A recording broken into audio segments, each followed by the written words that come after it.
You're standing in line at Target, Tuesday afternoon, nothing special about it. The cart has the usual stuff. Paper towels, coffee, a box of granola bars you'll eat at your desk. The total comes up, $47.12. You tap your card, and then your phone buzzes. Not an alarm, not a text, just a quiet little notification from your brokerage app. Dividend credited. $49. You stare at it for a second. The cashier says, "Have a nice day." You say, "You too." You grab your bags. But walking to the cart, something doesn't leave you alone. The groceries just paid for themselves, not from your paycheck, not from overtime, from something you bought 3 years ago and mostly forgot about. You sit in the driver's seat. Engine off. Receipt still in your hand. You just sit there and do the math. You have $10,000 in a savings account. Not invested. Just sitting there. Earning basically nothing. You saved it over 2 years. Packed lunch every day. Drove the same beat-up Civic with a cracked dashboard and a check engine light that had been on so long you stopped seeing it. Skipped the new iPhone when everyone else upgraded. $10,000. And you have no idea what to do with it. You open your brokerage app on a Sunday night. Not because someone told you to, because you read something online and couldn't stop thinking about it. You buy SCHD, a dividend ETF.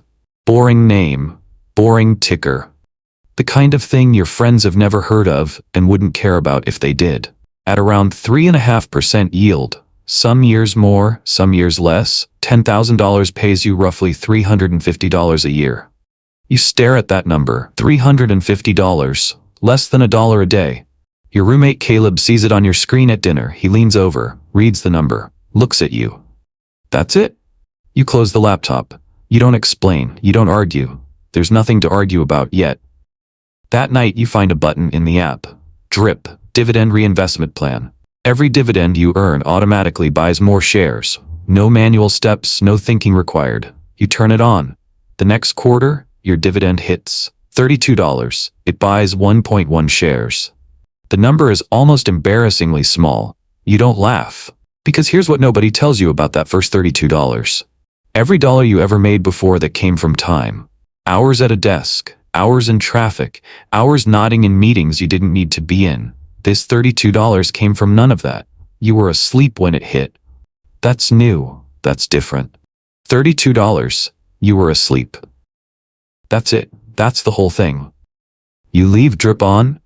You set up an automatic transfer, $200 every month the day after payday. You never see it leave. That's the point. 2 years later, $25,000 in the same boring ETF. Most of it from your paycheck. The rest from dividends you never touched. It pays you around $875 a year. About $73 a month. Enough to cover your electric bill, your internet. A little left over. Not life-changing. Not even close. But it's there. Every month, whether you show up to work or not. Then one Thursday night, your phone lights up. Group chat. 6 guys from college. Vegas. Last weekend of March. Someone found flights for $180 round trip. Hotel split 6 ways comes to $90 a night. Total damage per person. Somewhere around $600. $600. You do the math without meaning to. That's 3 months of contributions. Gone in a weekend. The messages keep coming. Everyone's in. Flight deal expires Friday. You need to decide now. You put the phone face down. You pick it up again. Look at the flights. Look at your brokerage account. Put it down again. This is the part no one talks about. The market dropping is easy to sit through. You just don't sell. Simple rule. Easy to follow. This is harder. Because it's not about money. It's about missing something real. Laughing until 2 in the morning. Stories you'll tell for 10 years. Being 27 and actually acting like it. You lie in bed that Friday thinking about it. Saturday morning arrives. The guys are already at the airport. Your feed fills up. Pool photos. A steakhouse dinner that costs more than your monthly grocery bill. Someone's holding a drink the color of a sunset. You're sitting at your kitchen table. Quiet apartment. The refrigerator hums. Outside, someone's dog won't stop barking. You open the brokerage app. You transfer $200, the usual monthly amount. Then you sit there for a minute. And you add another $200 on top of it. Not because you're disciplined. Not because you're smart. Because you need the choice to mean something. Monday comes. Troy at the office asks if you had a good weekend. You say, yeah, pretty quiet. He nods, shows you photos from his own trip. Different city, same energy. You smile. You mean it. But somewhere under that smile is something you can't quite name yet. Not regret. Something quieter than that. The understanding that the life you're building doesn't look like anything yet. It's invisible. It exists only in a number on an app that nobody asks about. And you have to be okay with that. You say it quietly to yourself one Sunday evening. Not out loud, just in your head. The way you'd say something you don't want to jinx. The yield moves around, but at roughly 3.5%, $50,000 pays you around $1,750 a year, about $146 a month, enough to cover your car insurance for the entire year. Every renewal, every payment, covered by money you didn't earn that month. You think about that on the drive to work Monday morning. Every mile. Somebody else is paying for it. Not somebody. Something. A number in an app. $200 became $300 somewhere in here. Then $4. You got a raise, you didn't lifestyle inflate, the extra went straight in. Nothing dramatic about it. You just kept adjusting the transfer number upward every time your paycheck went up. That's it. That's the only move. Then Troy starts talking about crypto. Not quietly. Troy doesn't do anything quietly. He's up 40% in 2 months. He shows you the chart on his phone at lunch. Green line going up and to the right. He's already talking about quitting. 2 weeks later, he drives up in a new Jeep Wrangler. Black. Lifted. The kind of truck that costs more per month than your rent did 3 years ago. Everyone in the office gathers around it in the parking lot. Someone says it's sick. Troy grins like a man who figured something out. And here's the part that nobody prepares you for. Troy's not wrong. Not yet. The crypto is still up. The Jeep is real. The grin is earned. And you're sitting at your desk with $50,000 in a boring ETF that made you $146 last month. That's the part they don't tell you about long-term investing. Sometimes the other guy wins first. Sometimes you have to watch it happen. Up close, in the parking lot, next to a lifted Jeep, you go home that evening. Cold pasta straight from the container because you forgot to heat it up. You eat standing at the counter, scrolling through nothing on your phone. You open the brokerage app. The number hasn't moved much. Market was flat this week. You close the app. And then you think about Troy's chart, that green line. And then you think about what happens to that chart in 18 months. You don't know. Nobody does. But you've read enough to know that green lines like that have a history. And the history isn't always kind. You rinse the container, you go to bed, you don't sell a single share. 6 months later, Troy's crypto drops 60% in 3 weeks. He doesn't talk about it, but you notice other things. He starts picking up overtime on Thursdays. He brings lunch from home for the first time since you've known him. One afternoon, you overhear him on the phone in the stairwell. Voice low, something about refinancing. The Jeep is still in the parking lot. The payments are still due. You don't say anything. There's nothing to say. 6 figures. You type it into the calculator anyway, just to see it. $100,000, $3,500 a year in dividends, just under $300 a month. Your grocery bill, every month, covered every time you walk through Kroger on a Saturday morning. Every box of cereal, every dozen eggs, every bag of coffee you grind yourself because it's cheaper and you still do that even now. All of it, paid by something that runs while you sleep. You don't tell anyone. Then Noah texts you. Noah from the gym, good guy, means well, reads a lot of financial content online and mistakes that for financial knowledge. He sends a screenshot, a BDC stock, business development company, yielding 11%, pays monthly dividends. Bro, 11% on 100 grand, that's 11,000 a year. You'd be insane not to look at this. You open the chart, you look at it for about 45 seconds. The yield is real, 11%, paid every month like clockwork. But the price. 3 years ago, this stock was at $22 a share. Today it's at $11.40. The dividend looks enormous because the company is bleeding. Every dollar they pay out is coming from a shrinking balance sheet. The yield is high because the price collapsed. This is a yield trap. Noah texts again. You in? You type back. Look at the share price 3 years ago. Then look at it now. The dividend doesn't matter if you're losing more than you're making. 3 dots appear, disappear, appear again. But the yield is high because the price fell. That's not opportunity, that's a warning. Silence for a minute. Then, so you're not in. I'm not in. He buys it anyway. Not because he didn't hear you. Because at 11%, it's hard to walk away. Because the monthly deposits feel like proof. Because watching money arrive every 30 days does something to you that quarterly dividends don't. You get it. You really do. 4 months later, the company cuts the dividend in half. The stock drops another 22%. Noah doesn't bring it up. You don't either. You keep your boring ETF $300 a month like clockwork, like it always has been. The number isn't exciting. But here's what you've learned about exciting numbers. They have a habit of becoming cautionary tales. The ones that never make headlines just keep paying.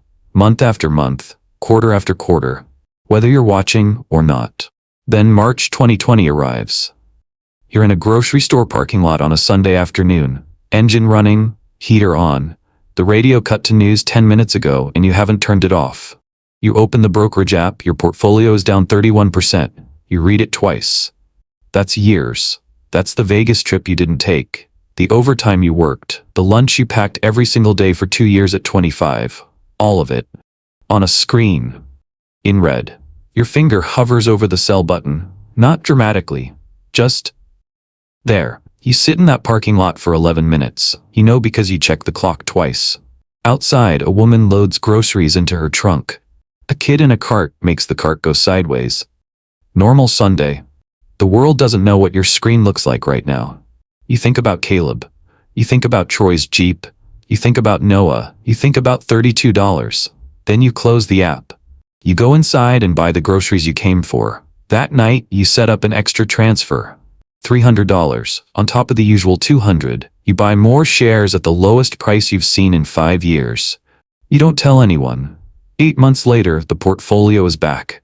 Higher than it was in February. The shares you bought in March are up 42%. You just note it. No fanfare, no celebration. Just a Sunday evening, a bowl of leftover chili going cold on the counter, and a number on a screen that quietly crossed a threshold while you were living your life. It pays you around $8,750 a year. $729 a month. Your rent, your utilities, your phone bill, your car insurance. The basic shape of a life. Covered. Not by your job. By a decision you made 9 years ago on a Sunday night when you had $10,000 and no idea what you were doing. Someone at work mentions a free financial seminar, Saturday morning. Continental breakfast included. You go. Not because you need advice. Because you're curious what they're selling. The advisor's name is printed on a banner behind him. He has a nice watch. Good shoes. The kind of smile that's been practiced in a mirror. He talks about annuities for 40 minutes. Guaranteed income, protection from market volatility, peace of mind. You know what an annuity is. You also know what his commission looks like on a $250,000 purchase, somewhere between 7 and 10%. Up front. Paid by you. After the presentation, he finds you at the coffee table. He asks about your situation. You give him nothing specific, just enough to be polite. He suggests a meeting, a full portfolio review. No obligation. You shake his hand, you thank him for his time, you drive home and never call. But something else happens around this time. Something smaller. Easier to miss. You're at Home Depot one Saturday, picking up a shelf, some paint, the usual weekend errand. Fluorescent lights. That specific smell of lumber and fertilizer and something industrial you can never quite name. You get to the register, $112. You tap your card. And you realize, somewhere in the middle of that transaction, that you didn't check the price of a single thing in your cart. Not once. You just picked up what you needed and walked to the register. You stand in the parking lot with your shelf and your paint. The afternoon is cold. Someone's cart rolls into the cart, return on its own. And you think, that's it. That's what the number actually buys. Not the stuff. The quiet. It pays you around $17,500 a year, $1,460 a month.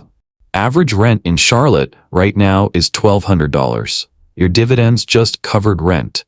And then some. You sit with that for a minute, not with excitement, just with the quiet recognition that something real has shifted. Your boss emails on a Friday afternoon. Can you stay late? Big client presentation Monday. Need all hands. You read it. You look at your brokerage notification from earlier that day. Monthly dividend. Credited. You reply, I can stay. I'll be here. But something in that reply is different. Not the words. The words are the same as always. It's the 3 seconds before you typed them. 3 seconds where you actually decided, not reacted. Decided. You've never had that before. That pause. That tiny space between the ask and the answer where something that feels like choice lives. You stay late. You do good work. You mean it. But the yes is different now. The yes has a door behind it. Then, one Sunday evening your phone rings. Jamie, you dated for 2 years in your early 30s. It ended fine. No drama. Just two people who wanted different things. She sounds good. Calls to catch up. Mentions she and her husband are buying a house in Austin. $380,000. They're putting 20% down. Excited about the neighborhood. Good schools. Big backyard. You listen. You congratulate her. You mean that too. You hang up. And then you open your brokerage account. Not to check anything specific. Just because your hands needed somewhere to go. You look at the number. $512,000. You could buy that house. Cash. Today. And still have $130,000 left over. You don't think about it with pride. You think about it with something stranger than that. Because Jamie sounds happy. The house sounds right for her. The life she described sounds like a good life. And you're sitting alone in a one-bedroom apartment with $500,000 in an ETF and a dividend payment that covers rent every month. These are both valid lives. You're not sure why that takes a while to land. You close the app. You make tea. The kettle on the stove takes longer than it should. The window is fogged at the edges from the cold outside. You sit there. The street is quiet. A car passes, then nothing. And for the first time you ask yourself the question you've been avoiding. How much is enough? Not as a philosophical question, as math. You open a calculator, you start typing. You don't feel different. Your apartment looks the same, your car looks the same, your face in the mirror looks the same. But the number is real. 3.5% on $1 million. $35,000 a year. $2,917 a month. You open a tax calculator on a Tuesday night just to check something you read about. Qualified dividends. Single filer, no other income that year. Tax year 2025. You type in $35,000. You hit enter. The screen shows one number, 0. You read it again, 0. Under a certain threshold, and only if dividends are your primary income that year, the IRS takes nothing on qualified dividends. Your friends with salaries lose 22-24% before the money even hits their accounts. Every overtime hour, every bonus, every raise, taxed before they see it. In this specific situation, this $35,000 is yours. All of it. Every dollar. You sit back in the chair, you don't celebrate, you don't call anyone.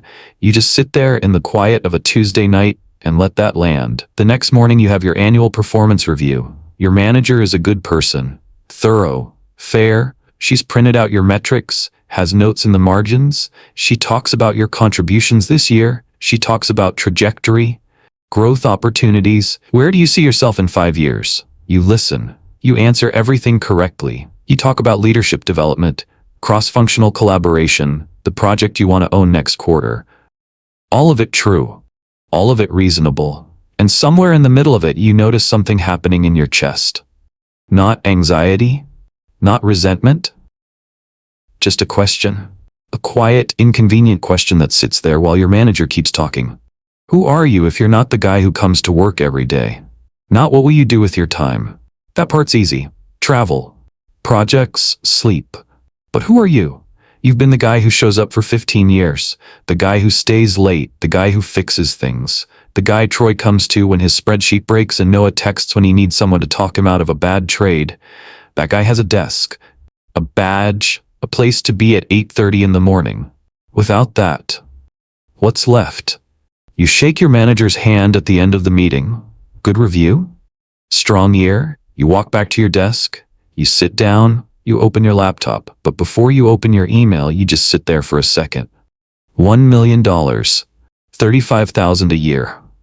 And the hardest part isn't the money. The hardest part is figuring out who crosses the finish line with it. $52,500 a year, $4,375 a month. The average American spends about $40,000 a year to live. You're clearing more than that, without touching the principal. Without selling a single share. You find Sandra through a referral. Fee-only financial planner. No commissions, no products to sell. She charges a flat annual fee and that's it. You sit across from her in a small office on a Wednesday afternoon. Plants on the windowsill, no banner with her name on it, no watch worth remarking on. You hand her the portfolio summary. She reads it. Doesn't say anything for a moment. 3 seconds of silence. Then she looks up. You've done most of the hard part already. 8 words. You've been doing this for 18 years. 18 years of automatic transfers and drip and sitting quietly while Troy bought Jeeps and Noah chased yields and everyone around you optimized for right now. 8 words from someone who actually knows what she's looking at. You don't cry. You're not that guy. But something releases, something you didn't know you were still holding. 3 months later, your father calls on a Wednesday night. His voice is different. Careful. The way voices get when someone is working up to something.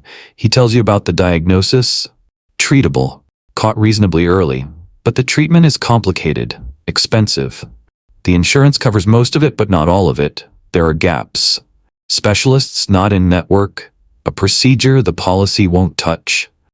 He's not asking for money. Your father has never asked for money in his life. He's just telling you. You listen to the whole thing. You ask the right questions. You write down the numbers. You hang up and sit in the dark for a while. Then you open your brokerage app. You look at the dividend credited this month, $4,375.